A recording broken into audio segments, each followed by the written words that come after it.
O novo contrato de residuos do Concello de Pontevedra xa conta coa luz verde da Xunta de Goberno Local. O documento recolle as novas condicións da recollida e do tratamento dos residuos de competencia municipal, a limpeza viaria e a posta en marcha da planta de compostaxe. Vai a ser un servizo que vai a estar á altura da demanda dos cidadáns de Pontevedra, non?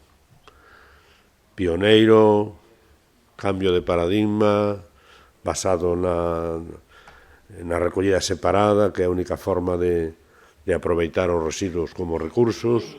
O contrato ascende a case 233.400.000 euros nos 20 anos de duración. O custo anual será de case 11,7 millóns de euros. O novo servizo contará con máis maquinaria e máis persoal, recollendo investimentos por case 40 millóns de euros. Vai a ser un esforzo económico moi importante, porque no Concello de Pontevedra apostamos polo cuidado do medio ambiente, non?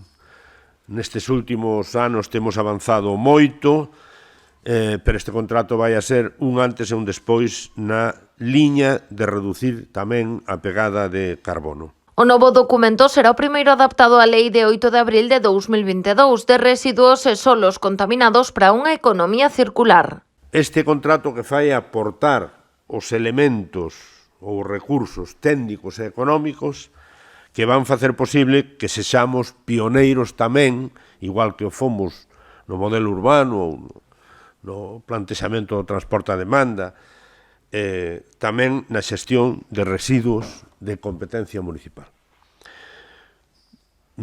Digo pioneiros porque somos a única cidade, por exemplo, que vai a ter unha planta propia de compostaxe, non?